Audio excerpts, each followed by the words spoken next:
But this afternoon, a team of forensic experts has arrived in Mfantseman as investigations into the incident get underway. We'll hear from police PRO for the region shortly. First, though, listen to an eyewitness's account of what happened. No, okay, say Tukano. Because say Tukano ko eni no wonte. Nti na mi jo na mi hwe say mi Tukano say me badwun so no mi si Tukano. Joy say ofu aba me direction no na mi ka cha me bra say onyi sika no waka no mu mame. Cause na mi say bi oye mad bi na oba attack me. Nti mi ka say pe na o change ni direction no. Nti mi time one mu say ba ko su firi ase no.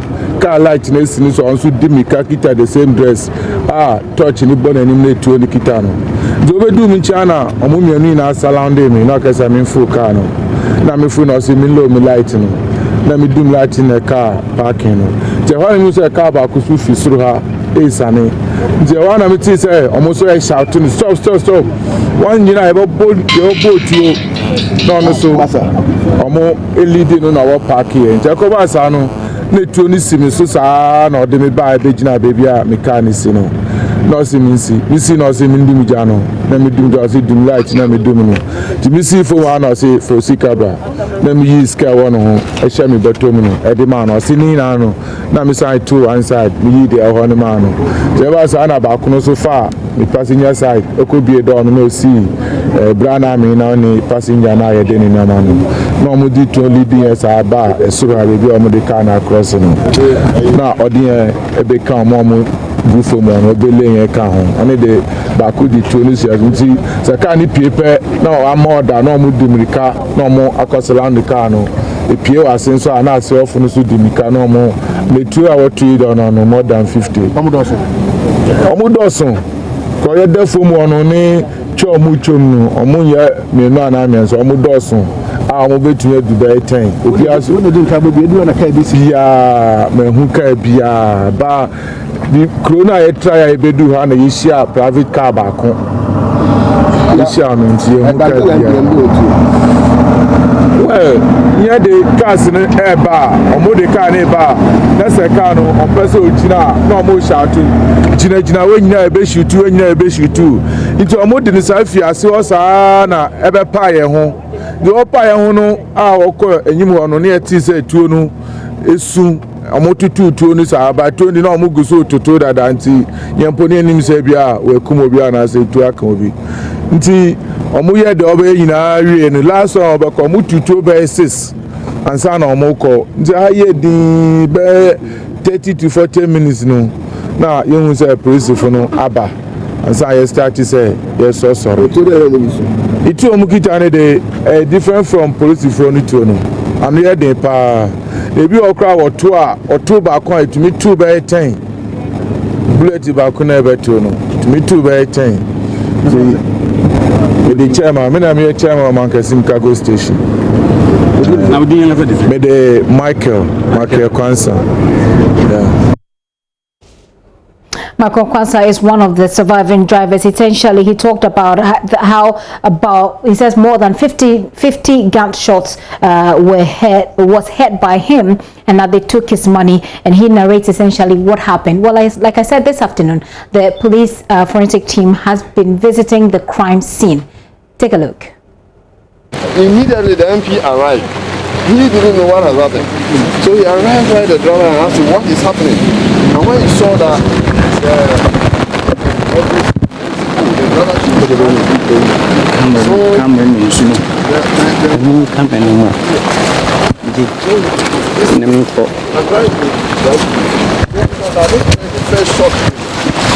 and that is why he went into a ditch here. He went into a ditch here. So when that time the MP had been hit because he was shot from the driver's side. So the driver was hit in the 2 hands. So he lost control of the vehicle and he went to a ditch here. So the MP got down and limping. He wanted to enter the bush and they shot him from the back at the waist level and he fell here. So he arrived here and so he was breathing here and this is where he fell. So this is the blood. So he fell here and unfortunately bled to death. So that was exactly what happened. So this was his last place? Yes, here, this very place.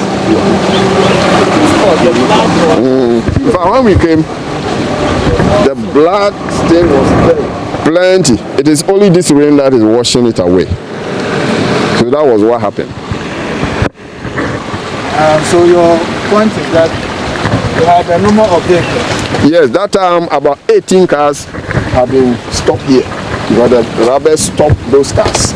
Robbers in front of the car that has been used to block, and robbers at the back as well? Yes, they were 6 in number. So some here, some... So some were right here, some were in the middle, and some were at the far corner where our car with the siren and other things. Yes.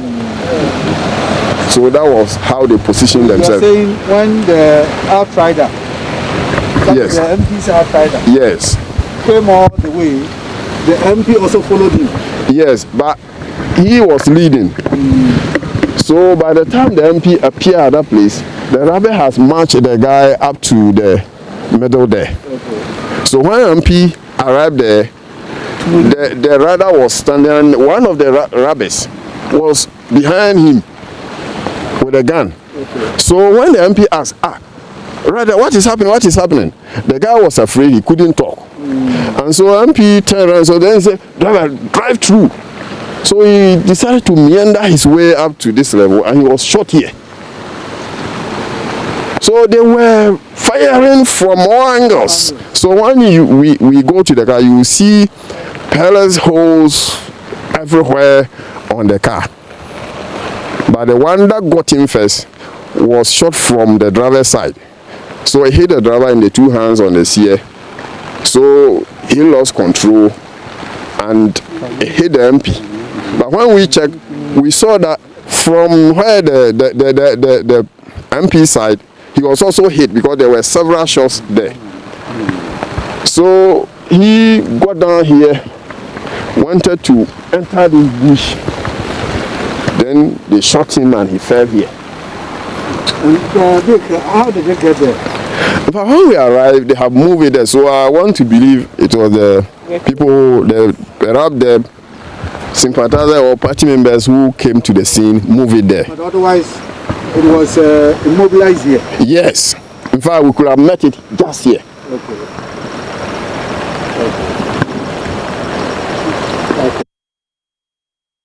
We'll be hooking up with Richard Kojonyako, our correspondent for the region, to explain to us who this person with the narration is and exactly what he was doing. But it did look like he was telling the minister, the regional minister who was there, what had happened. And how does he know what happened? We'll find out from Richard Kojonyako. But police PRO for the region, Irene Opon, has been giving some details on the incident. The 8th of October 2020, na abo anajube 11:40 day. Na police enya 11:40 p.m. The Mfantseman Divisional Police Command had an information that there was a robbery going on an outstretch between Dominate and then Mfantseman. That is the highway from Mfantseman to Kumasi. So police proceeded to the scene and met a lot of passengers with cars parked who narrated that they were attacked by robbers at the scene.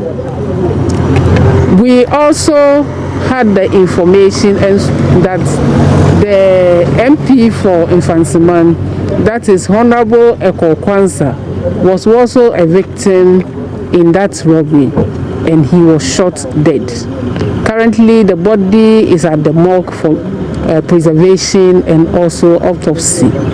Again, persons who were injured have been sent to the hospital, and for now we can confirm that it's only the MP who has passed on. All other injured are at the hospital. We are appealing to the general public that, as we all know, police will move with information.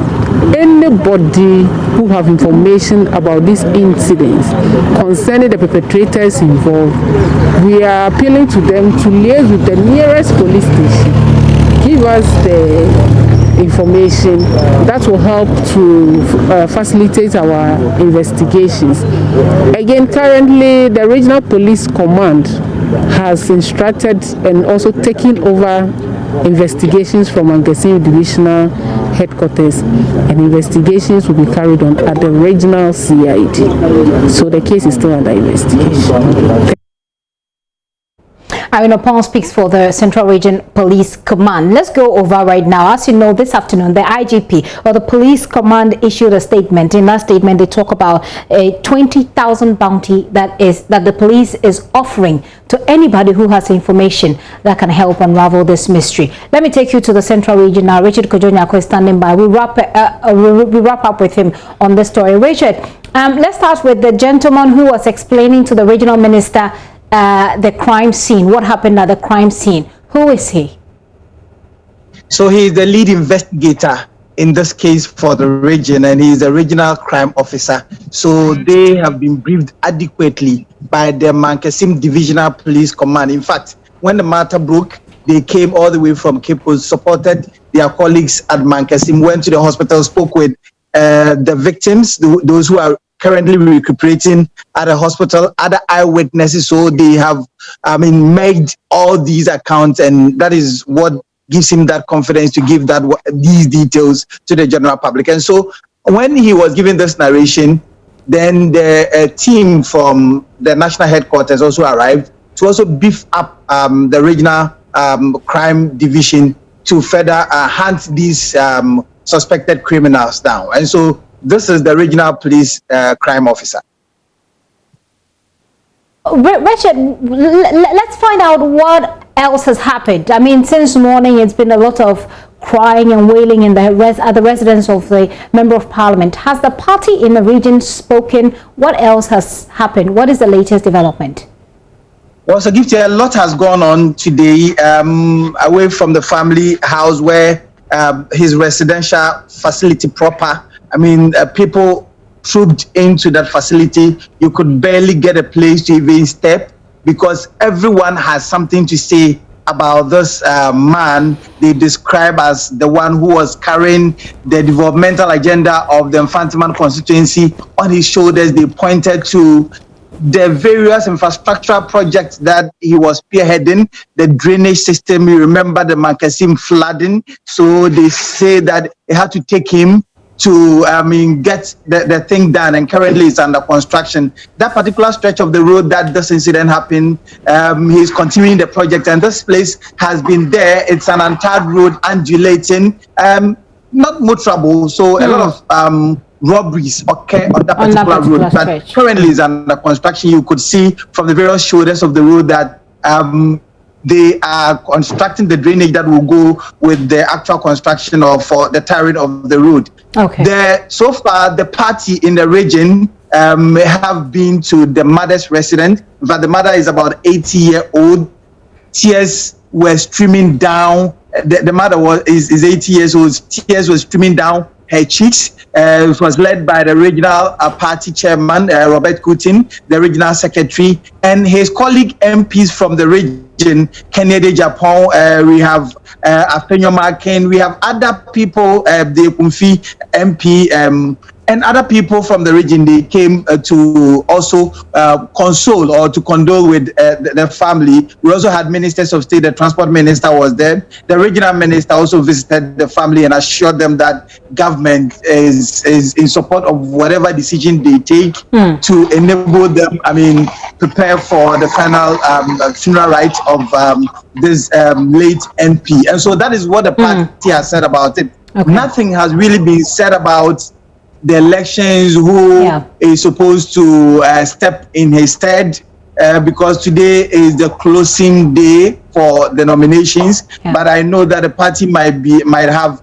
a different plan to ensure that they get represented there. But these are some of the things that have been happening in the constituency. It's been a terrible day for the people here. They woke up to the reality that their MP is no more. In fact, the MP took part in a kifit exercise they just organized on Sunday. He's been interacting with the constituents, and then they said that he when you come to the constituency, you cannot even identify him as the member of parliament because he associates with a lot of people. Right. And so that is who this member of parliament is. He was born on the 24th December 1970. So this coming December 24th will mark his 50th birthday. And then today we are greeted with this sad news about his demise. Richard, thank you very much for the comprehensive work you've done on this since morning. Richard Kojonyako is our correspondent in the Central Region.